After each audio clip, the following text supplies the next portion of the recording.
Okay, let's go with example 2, x squared equals 6x minus 4. Now in this example, we have a quadratic equation, but it is not in standard form, so we gotta make it look like it is in standard form. Or should I say we had to make it turn into standard form. So we have x squared right here. And usually what I like to do is I like to keep the leading coefficient, which is the invisible positive one in this case, positive all the way through. So I have to keep the left hand side and I had to move everything on the right to the left so that I can, make it match with the general standard form of the quadratic equation. So I get rid of this whole thing by subtracting 6x and also at the same time add 4 to both sides.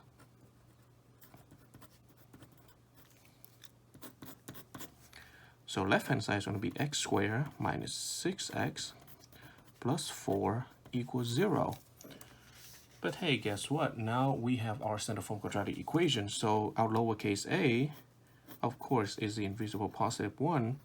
Our lowercase b is actually going to be equal to negative 6. Okay, so remember that, negative 6 is the same as minus 6 is the same as plus negative 6. So that's how we got b equal negative 6. And of course, lowercase c is positive 4. So applying the quadratic formula, as mentioned in the previous example, I'm going to handle the discriminant b squared minus 4ac separately first. So b squared is negative 6 squared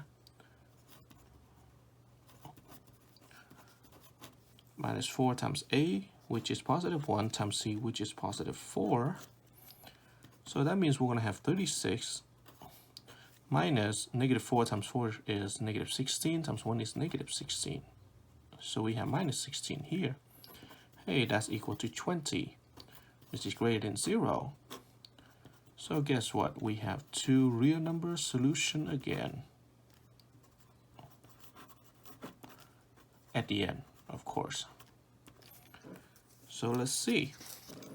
So x equals negative b plus square root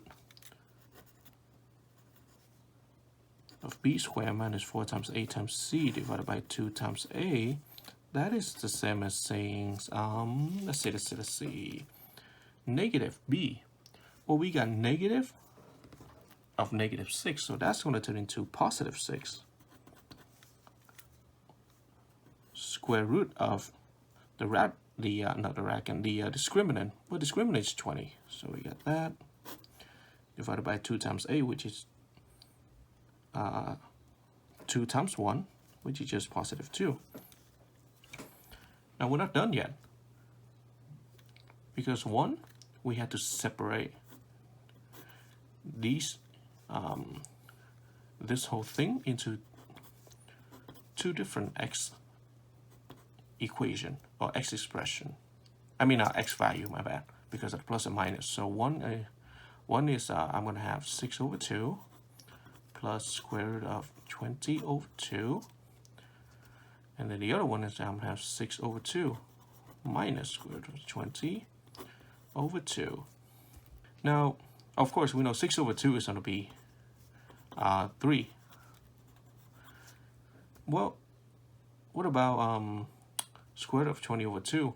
Well, if you notice, number 20 is a composite but non-perfect square number. So we get to rewrite 20 into two multiplicative factors such that one of those factors is a perfect square numbers. Square root of 20, if we simplify square root of 20 in that fashion, that's going to give us square root of 4 times 5. And yeah, the reason why I picked the multiplicative factors 4 and 5 is because I realized that, mentally, square root of 4, which is a perfect square number, is going to be equal to 2. So hey, to simplify any non-perfect square composite number, just keep the square root, rewrite that number into two multiplicative factors, and one of those factors has to be a perfect square number. So that's why I picked 4 and 5 for 20. Since we only have multiplication underneath, we get to separate the square root into two distinct ones by the loss of exponent. And hey, guess what? Square root of 4 is 2. 5 is a prime number, so square root of 5 stay the same. So this means we're going to have 3 plus square root of 5. Oops, I mean square root of 2 times square root of 5, my bad. Divided by 2, and then minus the same thing. Okay, but guess what? Common term 2, cancel it out, so we're left with just 3 plus square root of 5, and 3 minus square root of 5. That's the answer.